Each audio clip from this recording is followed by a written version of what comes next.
Hi hello solo travel ഡയറീസിൻ്റെ മറ്റൊരു ബ്ലോഗിലേക്ക് ഏവർക്കും സ്വാഗതം. ഞാനങ്ങനെ ആ ഒരു വാരണാസിയുടെ നൈറ്റ് ലൈഫ് എക്സ്പ്ലോർ ചെയ്യാൻ വേണ്ടിയിട്ട് ഇറങ്ങിയാണ്. കാണാൻ വേണ്ടി ഫുള്ള് എന്താ പറയുക, ഫുള്ള് കൺജസ്റ്റഡ് ആയിട്ടുള്ളൊരു കാഴ്ചയാണ്. എല്ലായിടത്തും ഇവിടെ ട്രാഫിക് ബ്ലോക്കാണ് കേട്ടോ. ഫുള്ള് ഹോണടിയും ബഹളവും ഇതാ, ഇതിന് മാത്രമേ ഇവിടെ ഒരു കുറവില്ല. ഋഷികേശിൽ ആ ഒരു വാരണാസിയിൽ ആ ഒരു കാഴ്ചയാണ്. എവിടെ നോക്കിയാലും ഈ പറഞ്ഞ ഹോണടിയും ബഹളവും മാത്രമേ ഉള്ളൂ. ഫുള്ള് ബ്ലോക്കാണ്. ഒന്നാമത്തെ കേസ് ഇവിടുത്തെ ഡ്രൈവിംഗ് ലൈസൻസ് കൊടുക്കണവർ ആദ്യം അടിക്കണം. ഇവന്മാർക്ക് ഡ്രൈവിംഗ് ലൈസൻസ് കൊടുക്കുന്നവർ ആദ്യം അടിക്കണം. ഒരു നോക്കിയേ ഫുൾ ആ ഒരു ഓൾറെഡി ട്രാഫിക് ബ്ലോക്കാണ്. അപ്പോൾ ഇതുപോലത്തെ ഒരു ജംഗ്ഷനിൽ ഓൾറെഡി ഒരു സിഗ്നൽ വെച്ചാൽ തീരാന്നുള്ള പ്രശ്നമാണ്. പക്ഷേ ഇവന്മാരെല്ലാം ഫുള്ള് റഷായിട്ട് നോക്കി ഫുൾ ആ ഒരു റഷുമായിട്ട് ഭയങ്കര എക്സ്പീരിയൻസ് ആണ്. എന്നാലും നമ്മൾ ആ ഒരു രാവിലെ വന്ന ആ ഒരു അവിടെയാണ് നിൽക്കുന്നത്. ആ ഒരു കാശി വിശ്വനാഥ ക്ഷേത്രത്തിനടുത്താണ് നിൽക്കുന്നത്. ഓ, ഇതിനെ നടുക്കൂടെ നടക്കുമ്പോൾ എന്താ പറയുക, രണ്ട് സൈഡിൽ നമുക്ക് ആ ഒരു കച്ചവടങ്ങൾ കാണാൻ പറ്റും.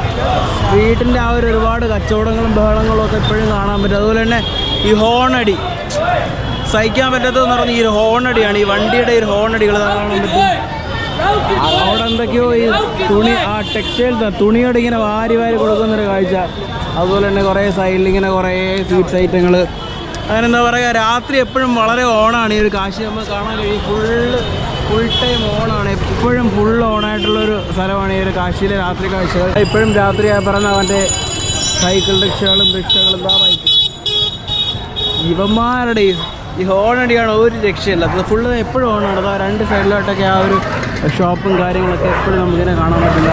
സമയം ഇപ്പോൾ ഏതാണ്ടൊരു 10-11 മണി ആയിട്ടുണ്ട് കേട്ടോ. പക്ഷേ നോക്കി ആ ഒരു എന്താ പറയുക, പകൽ 10 മണി പോലത്തെ ഒരു വൈബാണ്. ഫുള്ള് ആ ഓണാണ്. സ്ട്രീറ്റ്സ് രണ്ട് സൈഡും ഒക്കെ ആയിട്ട് എന്താ പറയുക, ഒരു ലൈറ്റാണ്. എവിടെ നോക്കിക്കഴിഞ്ഞാൽ നമുക്ക് വാരണാസിയിൽ എവിടെ നോക്കിക്കഴിഞ്ഞാൽ നമുക്ക് ആ ഒരു എന്താ പറയുക, ഫുള്ളിങ്ങനെ കത്തി നിൽക്കുന്നൊരു ടൈപ്പ് ഓഫ് വിഷ്വലാണ് നമുക്ക് എല്ലായിടത്തും കാണാൻ കഴിയുന്നത്. ഇവിടെ നമുക്ക് രാത്രി കഴിഞ്ഞാൽ ഒരുപാട് ഇങ്ങനെ എന്താ പറയുക, സ്ട്രീറ്റ് ഫുഡ് ഐറ്റംസ് ഒരുപാട് ഇങ്ങനെ കാണാൻ പറ്റും കേട്ടോ. സ്ട്രീറ്റ് ഫുഡ് ഐറ്റംസ് നമുക്ക് ഒരുപാട് കാണാൻ കഴിയും. അതിപ്പോൾ നവംബർ മാസമൊക്കെ ആയതുകൊണ്ട് തന്നെ എന്താ പറയുക, തണുപ്പ് ഇങ്ങനെ വരുന്നുണ്ട്. അത്യാവശ്യം നല്ല രീതിക്ക് തണുപ്പ് നമുക്ക് അടിക്കുന്നുണ്ട്. പക്ഷേ നോക്കി എപ്പോഴും ഫുൾ ഓണായിട്ടുള്ളൊരു സിറ്റിയാണ് നമ്മുടെ കൾച്ചറൽ ക്യാപിറ്റൽ എന്ന് പറയുന്ന വാരണാസി. ഇത് നമ്മുടെ അശ്വമേധ് ഘട്ടിൻ്റെ അവിടുത്തെ ഒരു പാർക്ക് പോലത്തെ സെറ്റപ്പാണ് കേട്ടോ. ഇവിടെ നല്ല വൃത്തിക്ക് അവരിങ്ങനെ കുറേ ശില്പങ്ങളും ശിവൻ്റെ കുറേ സംഭവങ്ങളൊക്കെ ആയിട്ട് ഇവിടെ ഇങ്ങനെ നന്ദികേശൻ്റെ ശില്പം, അതുപോലെ തന്നെ ശിവൻ്റെ കുറേ ശില്പങ്ങളും കാര്യങ്ങളൊക്കെ ആയിട്ട് ഇവിടെ ഒരു ദശാശ്വമേധ് ഘാട്ട് എന്ന് പറഞ്ഞിട്ട് അവിടെ ഇങ്ങനെ കൊടുത്തിട്ടുണ്ട്. ആൻഡ് ഇവിടെ എല്ലാം എന്താ പറയുക, നല്ല രീതിക്ക് ഡെവലപ്ഡ് മീൻസ് ഇവിടെയൊക്കെ കുറേ കൺസ്ട്രക്ഷൻസ് ഉണ്ടെന്നല്ല, ഇതൊന്നും മെയിൻറ്റെയിൻ ചെയ്യുന്നില്ല പ്രോപ്പറായിട്ട്.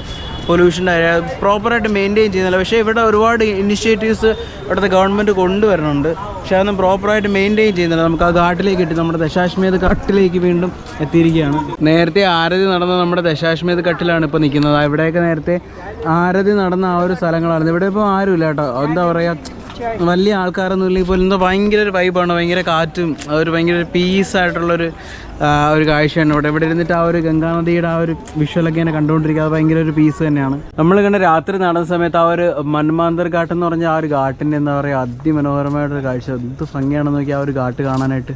രാത്രി ഇങ്ങനെ ഈ ഘാട്ടുകളിൽ കൂടെയൊക്കെ നടക്കാൻ എന്ത് ഭംഗിയാണെന്ന് നോക്കി. വെറുതെ ഇങ്ങനെ എന്താ പറയുക, ആ ഒരു ഗംഗയുടെ തീരത്ത് ഈ തണുപ്പത്ത് ഇങ്ങനെ ആ ഒരു ഘാട്ടുകൾ ഓരോ ഘാട്ടുകളായിട്ട് ഇങ്ങനെ എന്താ പറയുക കണ്ടുകൊണ്ട് നടക്കുക എന്ന് പറഞ്ഞാൽ, കാരണം ഇവിടെ ആരുമില്ല. വളരെ പീസ് ആൻഡ് ഗംഗാ നദി എപ്പോഴും അങ്ങനെയാണ്. ഭയങ്കര പീസ് ആൻഡ് കാമായിട്ട് കാണാനാണ് അത് വേറൊരു ഭയങ്കര ഒരു മെഡിറ്റേറ്റിംഗ് ഫീലാണ്.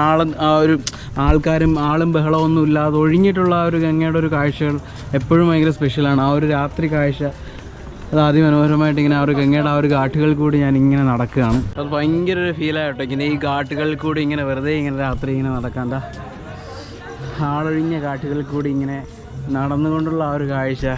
സോ ഇങ്ങനെ നമ്മളങ്ങനെ ഓരോ ഘാട്ടുകളിൽ നിന്ന് ഓരോ ഘാട്ടുകളിലേക്ക് ഇങ്ങനെ നടന്നുകൊണ്ടിരിക്കുകയാണ്.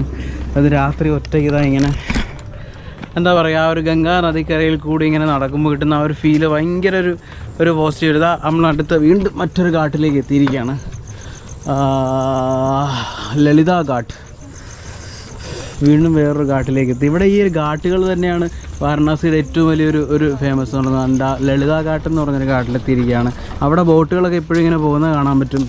സോ ഇത് ഭയങ്കര ഒരു രസമുള്ള കാര്യമായിട്ട് അവിടെ പല നിറത്തിലുള്ള ലൈറ്റുകളും കാര്യങ്ങളൊക്കെ ഇങ്ങനെ കൊടുത്തിട്ടുണ്ട്. ഇത് പറ്റിയ ഫോട്ടോ പോലെ ഇങ്ങനെ എന്താ പറയുക, വളരെ ബ്യൂട്ടിഫുൾ ആയി. നമ്മൾ ഉച്ചയ്ക്ക് കണ്ട ആ ഒരു നമ്മുടെ മണികർണിക ഘാട്ടിനടുത്തുള്ള ആ ഒരു വലിയ ഫോർട്ടിൻ്റെ കാഴ്ചയാണ് ഈ കാണുന്നത്. ലളിതാ ഘാട്ട് എന്ന് പറഞ്ഞിട്ട് ഒരു ഘാട്ടിൻ്റെ ഒരു അടിപൊളി ഒരു കാഴ്ചയാണ് ആ കാണുന്നത്. എന്ത് ബ്യൂട്ടിഫുൾ ആണ് നോക്കി.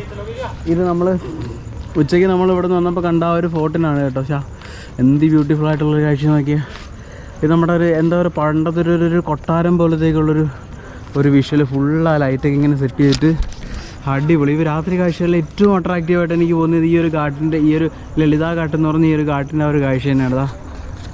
ലൈറ്റ് ചെയ്തിട്ട് സെറ്റായിട്ട് അടിപൊളി വിഷ്വലായിട്ട്. നമ്മളവിടെ നിന്ന് വീണ്ടും അങ്ങനെ നമ്മുടെ മണികർണിക ഘാട്ടിലേക്ക് പോവുകയാണ്. അവിടെ മണികർണിക ഘാട്ടിൽ ഇപ്പോഴും ഇങ്ങനെ എന്താ പറയുക ചിത ഇങ്ങനെ എരിയുന്നത് കാണാൻ പറ്റും. നമ്മളിതാ മണികർണികയിലേക്ക് എത്തിയിരിക്കുകയാണ്. അവിടെ ഇപ്പോഴും ഇങ്ങനെ ചിത എരിഞ്ഞുകൊണ്ടിരിക്കുന്നത് കാണാൻ പറ്റും.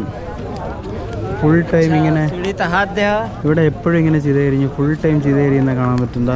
ഇപ്പോഴും ഇങ്ങനെ എരിയുന്നുണ്ട്. ഇവിടെ ഇപ്പോഴും ഇങ്ങനെ ചിത കത്തുന്ന കാണാൻ കഴിയുന്നതാ.